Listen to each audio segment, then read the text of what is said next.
All right, hi everyone. We're Climate Team Action Group 3, and we are talking about carbon offsets for airlines. So we are presenting as Cool Effect, which is an organization that does carbon offsetting. And now we're going to start. All right, so who we are. Started in 1988, Cool Effect uses verified science to make sure our methods are valid and safe. We use large and safe sources to verify our work, and over 90% of our funds go straight to their charities and projects. Some of our projects include bringing clean energy to people in India with no power, helping local farmers in Kenya and Uganda plant trees and crops, and bringing protection for species and education for people in South Carolina. Offsets can be purchased from this site, including air travel, cars, and cruises. Prices for air travel vary from $7 to $18 depending on how long the flight is. So carbon offsets are measurable emissions reductions from a certified climate project in order to make up for carbon emissions elsewhere. A purchased carbon offset is less of a physical thing, but rather it is money that is invested into something to reduce greenhouse gases into the atmosphere. So an example of that would be a renewable energy source like a wind turbine or a reforestation project to make up for emissions from a flight. So, how are carbon offsets beneficial? As stated before, they aim to reduce a company's carbon footprint. If a company wants to reduce their footprint the most and have the most impact on the environment in a positive way, they should use a carbon offset that adheres to the gold standard, which we'll talk about later. There are many aspects of carbon offsets that can be considered beneficial. However, they're only useful when implemented properly. One of the biggest industries that accounts for a lot of the CO2 production into the atmosphere is the airline industry. We want to focus on this because it leads to a lot of excess CO2 in the atmosphere, which then contributes to greenhouse gases that negatively impact the environment. The average amount of CO2 produced per mile flown is 53.3 pounds of CO2. In perspective, from New York to London, the most widely flown jet, a Boeing 737, produces about 184,951 pounds, or over 92 tons, or 7.5 school buses of CO2. To put this into perspective, the FAA handles about 45,000 flights daily. Think about this from a global perspective. How much CO2 is exactly being put into the air around the world? This astonishing number of man-made CO2 being put in the atmosphere needs to be balanced out and accounted for.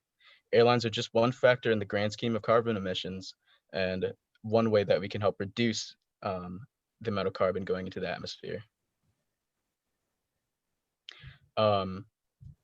Looking at data, the same data provided earlier, a Boeing 737 or 747 carries 336 passengers, which comes out to about 550 pounds of carbon per person. The average hardwood tree can intake about 48 pounds of carbon per year, leading to about 11 to 12 trees producing 48 pounds of carbon per year to offset the carbon produced per one passenger in a flight from New York to London. All right, how much do offsets help the environment? Because obviously this is all about climate change. So for each 100 miles on a plane, and if you buy a carbon offset for those 100 miles, you will be getting rid of 2,150 pounds of carbon. Obviously this is a lot. Offsets have reduced carbon emissions by 437 metric tons since 2000, which is around 960,000 tons. But there are around 900 million metric tons of carbon released in a year or 2018 by planes alone, which is 5% of global emissions. So although this seems like a smaller amount, anything is going to help the situation. And then obviously the money from these offsets will be used to help the environment in their projects and charities. All right. Offset banking. Wetland mitigation is enhancing or repairing a wetland to offset unavoidable carbon emissions. Yeah, that speaks for itself. Carbon banking, carbon companies who haven't met their limit will buy carbon cards that will reduce their spending until they get their emissions up. This includes John Deere, BMW, and Coca-Cola. And then we have nutrient banking, which is an EPA permit that allows banks to sell nutrients if a limit is not reached. It's usually done on farms because they have larger land, and they're basically changing the farming land back into natural landscape for animals and trees. The biggest example that I found was Virginia and the Chesapeake Bay, and they've done this in over 30 counties in Virginia. What the money will be used for, because you do have to pay for these offsets, but they go for a good cause. So projects are charities and projects started by companies who allow purchasing offsets. I have 3 examples of this, which is forest conservation and reforestation, which basically protects or regrows the plant life in areas affected by pollution and fires. Animal waste, which is converting animal waste uh, or actually creating better systems for animals and so less methane is released, mostly for cows and other farm animals. And then there's the landfill gas capture, also known as turning trash into electricity. 50% of the methane in the United States comes from trash piles, and containing and collecting the recycling materials and methane to push back these levels. So there are a lot of ways to judge carbon offsets and varying sets of standards to judge them by, but we believe that the gold standard is the best option, and we use it because it is the most trusted and it meets United Nations Sustainable Development Goals. And so some of the gold standard requirements are do no harm. This means not engaging in any offsetting that could potentially harm the environment, enhance sustainable development, which is part of the UN's goals, involve all relevant stakeholders, so working with airlines, alternative fuel companies, governments, frequent flyers, and other offset groups, deliver real greenhouse gas emission reductions, be compliant with all gold standard laws and principles, be transparent, be continually monitored, reported, and verified. So the next slide, we talk about why the gold standard. And we believe that financing gold standard emissions can help us, as well as other businesses, to deliver on best practice corporate climate action, play a direct role in the Paris Climate Agreement, and gain recognition by civil society organizations and climate conscious groups and customers, and contribute to the Sustainable Development Goals via certified SDG impacts of each gold standard carbon credit. So as of right now, 5 out of the 10 largest airline companies in the world already offer some type of voluntary carbon offsets that customers can purchase, and that price is in addition to a ticket. Flying currently accounts for about 2 to 4% of global carbon emissions annually, but that number is projected to rise to about 20% by 2050 if no changes are made. So airlines right now face pressure from both consumers and their own governments to provide options for carbon offsetting.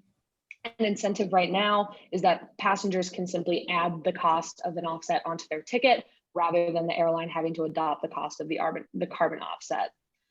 This website here will calculate the distance between any airport, how much carbon is produced per person on either a round trip or a one-way ticket, and will calculate the total cost of a carbon offset for whatever flight that you're taking. And through this website, if you fly through United, you can actually just add it right onto your ticket if that is an option you're interested in.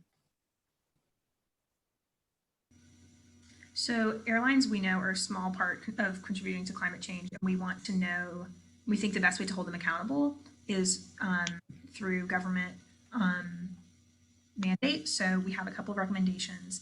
One is that the United States government should start by immediately requiring carbon offsets for all of their employees who travel by plane to kind of set the example. So including like the president traveling on Air Force One, the government should require airlines operate within the United States, not specifically just U.S. airlines, to purchase and sell carbon offsets with each plane ticket.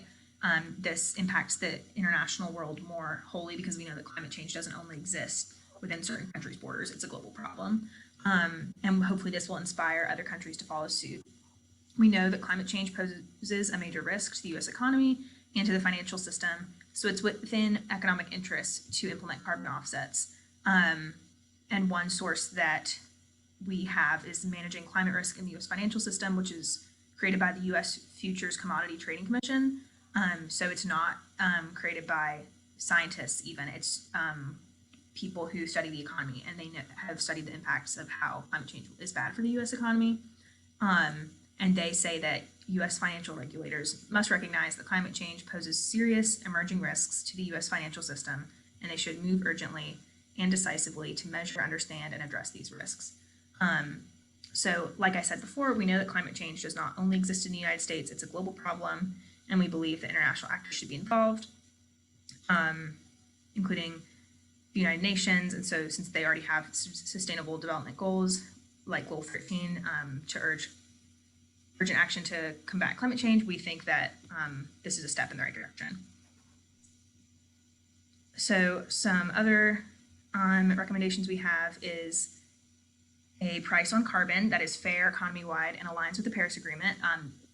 We are assuming that after this election, the U.S. will rejoin the Paris Agreement, so we're confident about that.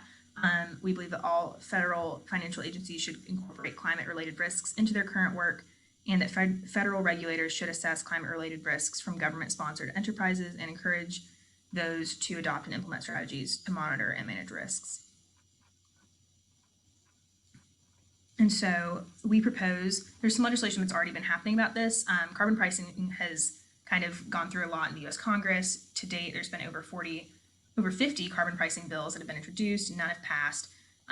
The first efforts were bipartisan, but since more polarization has set in starting in 2009, Democrats have proposed pricing and Republicans have strongly opposed it. And so there's just kind of this back and forth going. But we are hoping that there can be a federal carbon cap that companies must adhere to.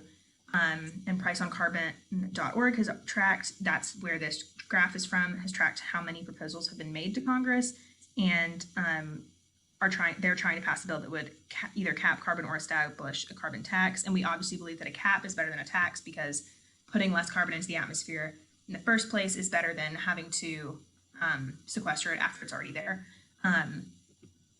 But we think that a cap on carbon is a good solution for climate change. Thank you so much for watching our presentation. We hope that you will consider us and hopefully invest into our carbon offsetting program.